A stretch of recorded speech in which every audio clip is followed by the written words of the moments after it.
have a delegation that joined us, and Senator Padilla and congressional representatives, local leaders that were determinative in keeping this state as safe as possible under these historic circumstances.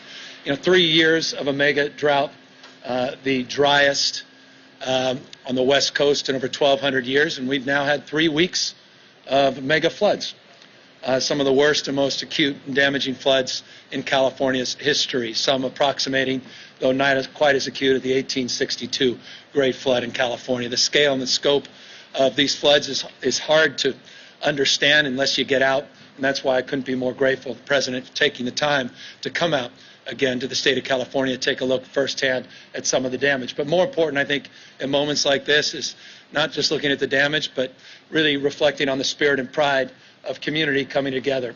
And, I can say this because, well, I guess I have the mic.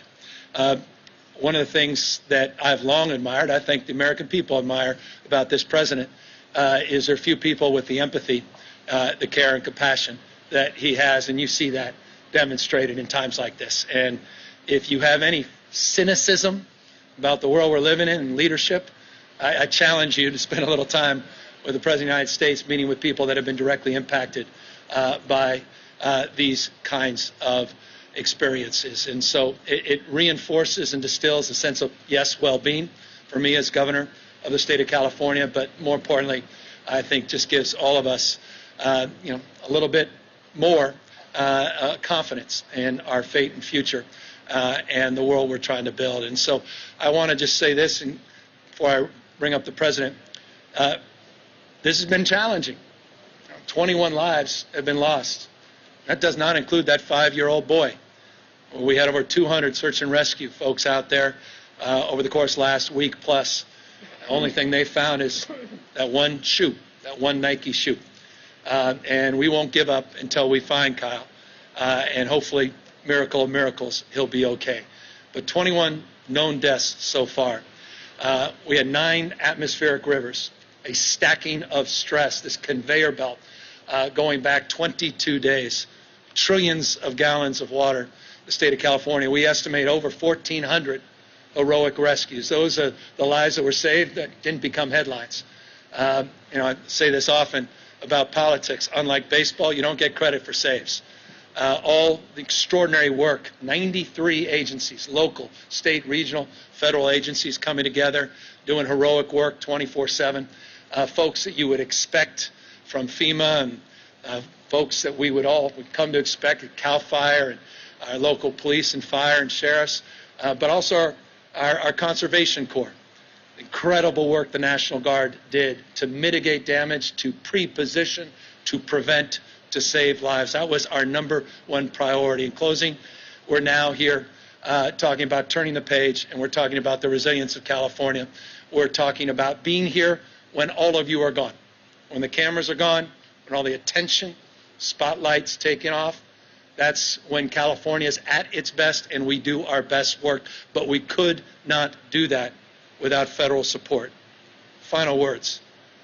On January 4th, we declared a state of emergency. 4 days later, before I can even request it, Chief of Staff, the President of the United States, reaches out and says yes, in anticipation of what I had yet to request, and that was a presidential declaration. I checked my voicemail. The President already left a voicemail saying, "What do you need?" 4 days after that, we requested a major disaster declaration. I sent out FEMA directors again back here with us after just a few days of detailed assessment. Now we over half a dozen, now 7 counties that are included in a major disaster declaration. Trust me, that matters. When you're cynical again around government, relationships, where you feel like things are frayed, things have become too polarized, I hope you'll consider these moments, that spirit of collaboration, cooperation, the things that define the best of who we are. And the best, of course, I think, of who we are in America is representing the person that I'm honored to welcome to his podium. Mr. President, it is an honor to have you back here. Ladies and gentlemen, the President of the United States.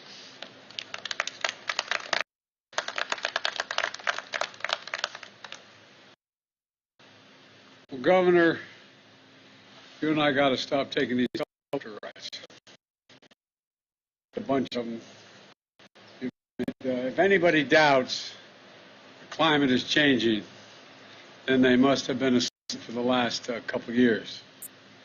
I want to thank you, Governor. You and I, along with the Vice President, have been in close touch since this storm hit, and even before it hit, when we were talking about it coming. We told the Governor that we'd do everything we can, whatever he needs, but he's been through a whole hell of a lot. I don't know what we had 3 or 4 flights up and down the state for the wildfires and the damage done. It's been astounding what you've done. And I want to say what I said then, and I'll say again. The federal government's not leaving its responsibility till it's all fixed. It's done. You know, Mr. Mayor or Madam Mayor, I want to thank you and the county supervisor, the local officials, the first responders, for all that you have done and all you have been dealing with to try to protect your constituents in a way that gives them some, I guess, maybe the thing that's most needed, everything's going to be able to be done. Everything's going to be able to be fixed. And I want to thank the entire California delegation for working with my administration. Alex and Jimmy, thank you for what you've done being with me today. And, you know, we did an aerial tour of the damage. And unlike when we did the aerial tour of the fires, it's not as obvious from the air just how much damage has been done. We flew over the entire area and parts of the state, they got more rainfall in a single day than they get in an entire year in parts of the state. Drenching rains, powerful winds, floods, landslides, but you don't feel it till you walk the streets or when you're able to walk. And, toppling of thousands of trees, 20,000 customers, 200,000 customers lost their power through the storms. Now, it's less than 5,000, but it's still 5,000 people don't have power. We got to get it down to zero. Nearly 150,000 people were under evacuation orders. Now it's down to 1,400 under evacuation orders, and under 300 people are still in shelters. But tragically, 21 people died, and that little boy we're still trying to find. Everybody I've talked to so far today just spontaneously brings that up. The fact is, Jill and I have him in our prayers, the family in our prayers, and all of you. While the situation is still treacherous, we're cautiously optimistic that the worst part is behind. The waters recede, but we'll see the full extent of the damage to the homes, the businesses, and the farms and ranches. And we know some of the destruction is going to take years to fully recover and rebuild. But we got to not just rebuild, we got to rebuild better. We got to rebuild better. Last week I signed an expedited major disaster declaration for the state of California. Yesterday I directed the federal government that will cover 100% of the cost of removing debris and emergency measures like sheltering evacuees and paying overtime for first responders for the next 60 days. For 60 days. And right now, more than 500 employees of FEMA are out here and other federal agencies on the ground trying to help people. FEMA positions supplies for 100,000 meals, 100,000 liters of water, 20,000 blankets, 10,000 cots for shelters, and will be disaster recovery centers in every impacted area, including Santa Cruz and Merced, where survivors can apply for assistance and if their homes or their small businesses have been damaged. That's already underway. The Army Corps of Engineers is helping remove heavy debris and safely, and monitoring 7 reservoirs in the Central Valley and the San Francisco Bay Area. I've instructed my administration to bring every element of the federal government together with the help of immediate needs to long-term rebuilding, to do both. We have to, in terms of the infrastructure, there's got to be significant changes been made, and the federal government's going to be here to help get that done. For example, the Department of Agriculture is helping farmers with disaster loans and grants if they lost livestock or their crops were washed away.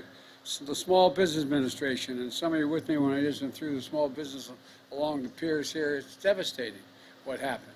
But they're going to get help local businesses with low-interest loans so they can recover. And now, if if you don't have insurance or if you're underinsured, FEMA is going to get you started on home repairs and replacing lost or damaged property like cars or refrigerators, things inside the home that'll be able to be replaced quickly. To apply for assistance from FEMA, you can go online to disasterassistance.gov. Disasterassistance.gov. You can also sign up in person for disaster recovery centers in the coming days. There are going to be at least 7 centers opened across this state, and FEMA is going to deploy disaster survivor assistance teams to communities that need them the most.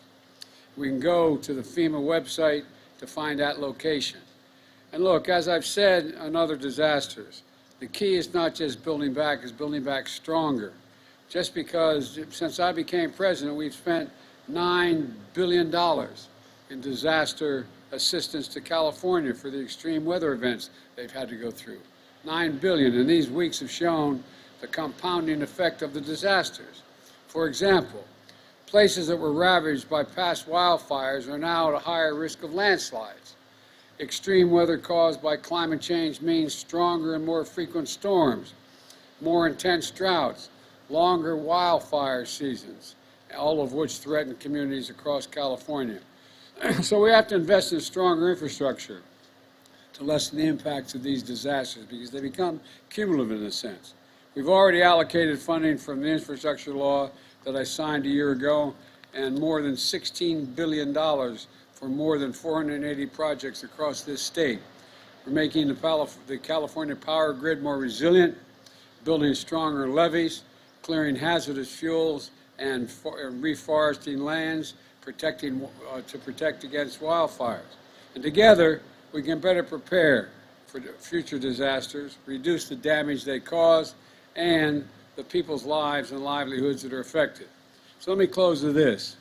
To the people in California, I say it again, the country is here for you and with you. We are not leaving till things are built back and built back better than they were before. You can recover from storms. We'll be with you every step of the way. And I mean that sincerely, every step. And God bless you all, and may God protect our first responders, who we owe more than I could take time to talk about today. Thank you, thank you, thank